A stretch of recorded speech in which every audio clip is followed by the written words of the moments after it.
1000 सालों बाद इंसानों का दिमाग कैसा होगा आपके अकॉर्डिंग? 1000 तो बहुत दूर है, बहुत जल्दी सतयुग आएगा अब।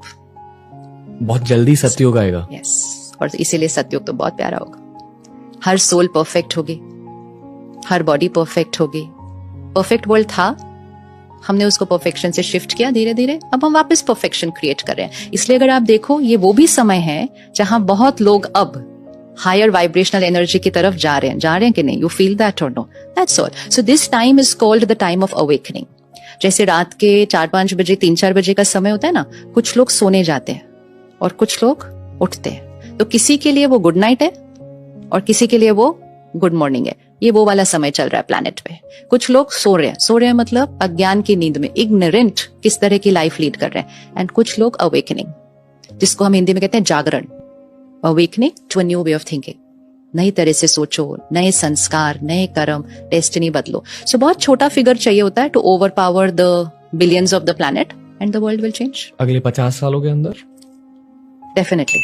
कांट यू सी सृष्टि पर क्या क्या हो रहा है? और कुछ नहीं देखना और सारे फैक्टर्स इग्नोर कर दो, सिर्फ क्लाइमेट और प्लैनेट की कंडीशन को ही देख लो।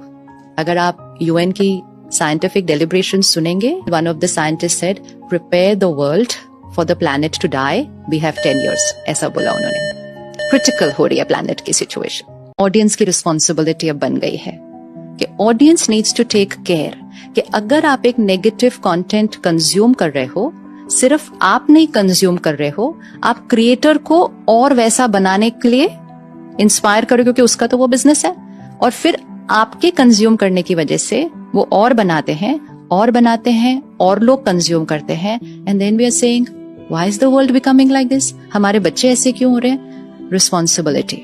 शायद इसलिए आजकल लोग टीवी न्यूज कम देखते हैं। हाँ, पर सिर्फ न्यूज से क्या होगा? बाकी सब कुछ मूवीज की तरह, movie, OTT platform, social media hand, हर जगह एवरीथिंग जो भी कुछ आप सुन रहे हो, पढ़ रहे हो, देख रहे हो। Pornography, we are the highest consuming country in the world.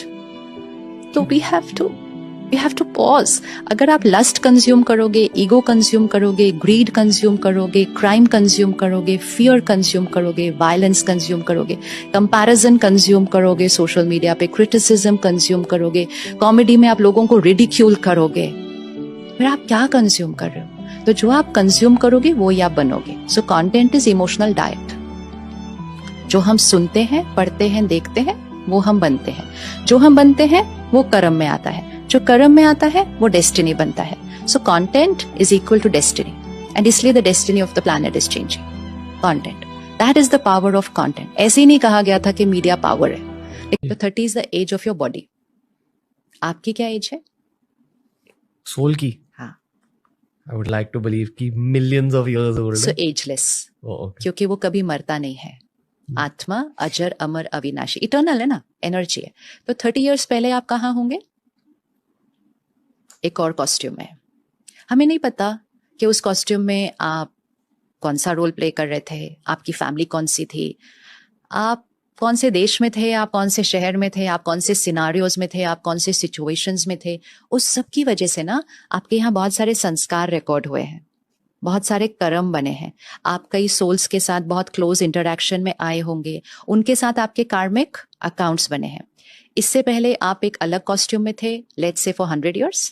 उससे पहले आप एक और कॉस्ट्यूम में थे फॉर 100 years। ऐसे करते करते you have come on a very long journey. अब जो आप हैं ना, आप सिर्फ ये नहीं है, आप ये हैं। ये तो सिर्फ आपने अक्वायर किया है।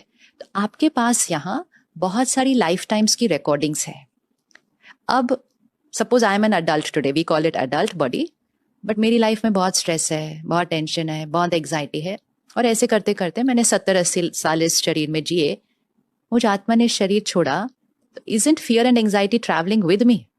वो तो मेरे संस्कार में है ऑलरेडी, और मैं उस संस्कारों के साथ गर्भ में प्रवेश किया।